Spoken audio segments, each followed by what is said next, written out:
Hi everybody, I'm Jim Rohn. I was just going over our latest issue of our new magazine called The Achiever. I want to thank you for taking the time to spend just a few minutes with me today. I have a very interesting subject. I call it 5 Simple Steps to Go from Average to Fortune. I've been asked to give it in many places for corporations and companies, and now I have the opportunity to share it with you. It's a pretty big subject for someone like me. For my life started out rather modestly, up in farm country in Idaho where I was raised. I grew up in this little community of some 4,000 or 5,000 people, and went to high school, graduated, went to college for a year and a half, and then I quit, decided I was smart enough, and got me a job to see if I couldn't make all of my ambitions come true.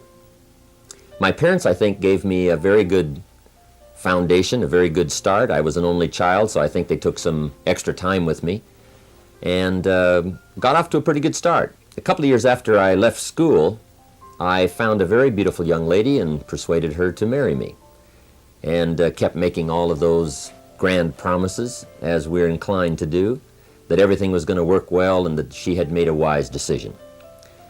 Well, 2 or 3 years after I'd gotten married, it didn't look like my new bride had made such a wise decision, because I'm now starting to struggle. I've got far too much month at the end of the money, if you've ever known what that's like, and I'm wondering what to do. I'm behind on my bills.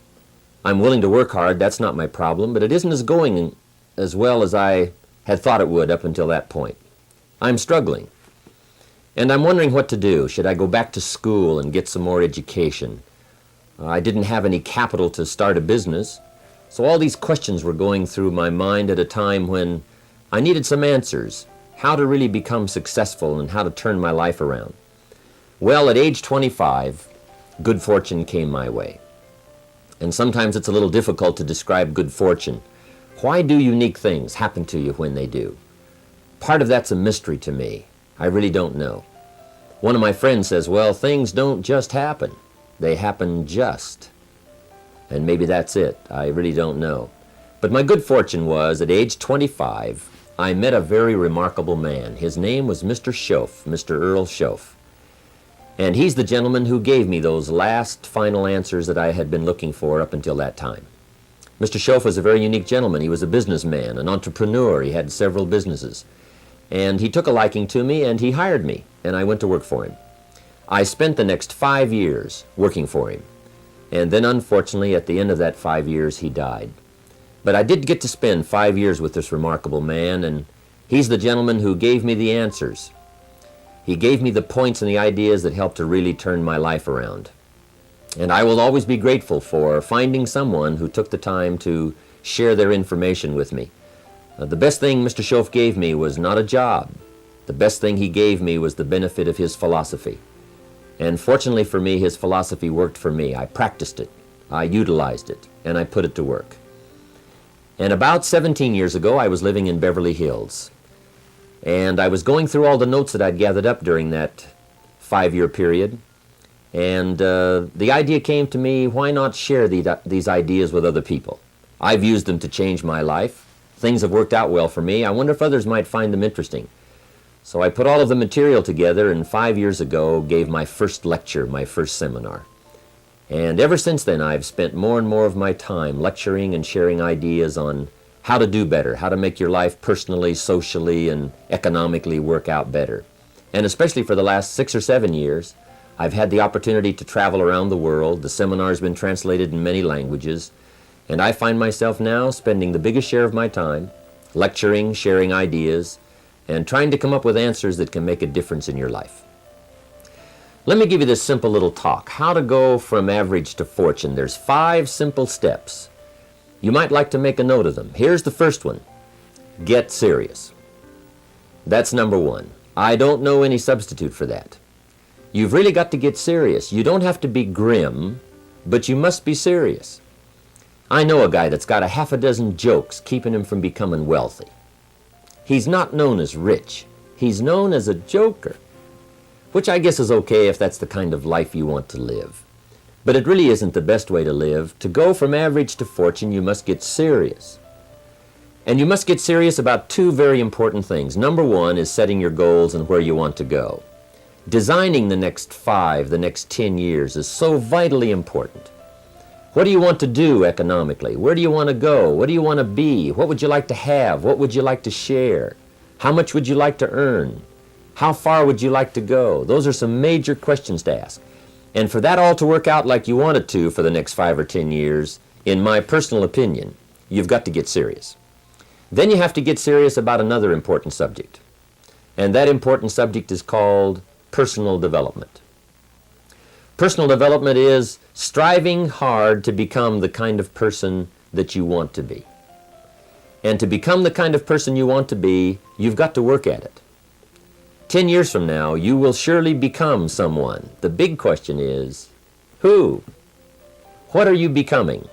And if you go to work on it now, sure enough, in a very short period of time, you can take on a new direction to become the kind of person you want to be. There's a very important question to ask, and the question is, 10 years from now, you will surely arrive. And the question is, where? So to answer the question of where you want to arrive and the kind of person you want to be, you've got to get serious. So that's point number one. To make your life worthwhile and unique, to go from average to fortune, you've got to get serious. Now, the second point is get smart. To make your life work out worthwhile, you've got to have some ideas. You've got to have the information. So you've got to be smart. In fact, in this decade, you must be much smarter than you were in the last decade. You've got to read the books. You've got to come up with the information. When I have a chance to talk to the high school kids, that's the theme of my talk. Get smart. There's nothing worse than being stupid. And if you will read the books, learn from your experiences, do all the things that you possibly can to get the information, sure enough, you'll be wiser this year than you were last year. And I've got a few techniques that I teach in my seminar on how to get smarter, keeping a journal, going to the lectures, going to the seminars, listening to the sermons, picking up ideas from other people. You just must keep up this steady process of learning. Never cease your quest for knowledge. And that's one of the key points to go from average to fortune. Get smart. Now here's number 3. You've got to get going. All of the things that you've learned will not do you that much good if you don't put it into an action plan. You've got to get going. In my management and leadership seminar, we teach game plans, how to put all the good things that you've learned into action. Economic action, social action, personal action. How to make the changes and how to actually do the work, how to actually function. Get going, that's the key. Some people are ever learning, but they don't put it into action. They don't really take the action. It's like the man who keeps bringing materials to the building site and never builds anything. He keeps bringing in the sand and the gravel and the windows and the doors and the roofing material, and he just stacks up all these supplies, but he never builds anything. See, if you do that long enough, fairly soon they'll come and take you away. You've got to do something with what you've learned. You've got to take action. You've got to get going. So that's one of the most important things to learn, how to design your days, how to design your weeks, how to design the months so that you take the proper action to get the proper return that you're looking for, whether it's economic or personal. Get going. It's a major key. Now here's number 4. You must get excited. And not just the false enthusiasm of just pure positive thinking. You've got to get excited over some very basic things. One is, get excited over your ability to make yourself do the necessary things. Because discipline is major step 1 toward personal progress. And anytime a person wishes to, they can make major changes in their life, personally and socially and financially. It doesn't ever have to be the same after today. No telling what you could do today if you really wish to. The act of murder is a clear indication that a person in one drastic act can forever change the course of their life. It just happens to be in the negative direction. What I would ask you to do, starting today, is get excited about committing an act that's positive, an act that's constructive, to make the changes in your life that you want made, and to go the direction that you want to go. So that's number 4, get excited. Get excited about your potential. Human capacity is usually never the problem. Little children can learn several languages. We can learn to do the most incredible things. All we need to do is take the time to do it. So it's not a matter of capacity. It's a matter of judgment. It's a matter of excitement. It's a matter of will. And it's a matter of wanting to bad enough. So it's pretty exciting to know that any day you wish, you can change your life. Any day you pick out, you can make major changes. It doesn't ever have to be the same again. And that's exciting. Knowing that intellectually and personally, you can actually do the things that will make major changes in your life. That's number 4. Here's number 5. Number 5 is get away. I have found, especially in the last 15, 20 years, that there's an important thing called life balance. You've got to learn to get away. You must learn to get away and be alone. Learn to get away and reflect. Learn to get away and learn how to live as well as how to earn. How sad it would be to learn how to earn well but not learn how to live well. You must balance your life. We teach something, especially in my staff, I teach something called lifestyle. Lifestyle is how you learn to live your life. Some people have money, but they don't even know how to spend it. They have time, but they don't know how to spend it. Some people are successful, but they don't know how to spend their success. They don't know what to do with it. They don't get joy from it. Rather, they get animosity. A father takes $5, crushes it, and throws it at his son and says, "If you need it that bad, take it." Now, it's the same $5, but instead of dispensing it with joy, he dispenses it with animosity. That's the difference in not knowing how to live. It's called lifestyle. Then you've got to take time to cultivate good friends. You've got to take time to be with your family. You've got to take time to be with the people who are important to you, designing your life in those respects. Get away. Take the time. Reflect on your life. Recharge your batteries. Do some growing away from your enterprise. Then when you come back to your enterprise, after you have taken this time to balance your life, you will find that on the job, working on your enterprise, things will really go much better. So those are the 5 simple steps to go from average to fortune. Get serious, get smart, get going, get excited, and get away.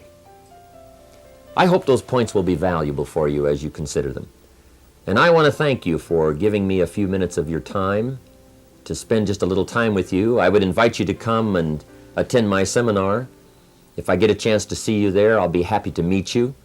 We usually have several hundred to 1,000 people attending the seminar, and I'd love to have you. I think I have some interesting things to share about life and about economics and how to do better. I've learned a lot these last 15, 20 years, and I've capsulized it in one evening. It's from 7 to 11. It's 4 hours of some very interesting material, and I think you'd find it exciting. I've got some ideas to share. I don't claim they're right, I just claim they're my ideas. But if you'll take the time, if you'll spend an evening with me, I think you'll find it rewarding. And I want to thank you for giving me this few minutes of your time. And for you giving me some of your time, I would just like to sincerely share this with you. Do not walk in front of me. I may not follow. Do not walk behind me. I may not lead. But walk beside me and be my friend. Thank you for listening.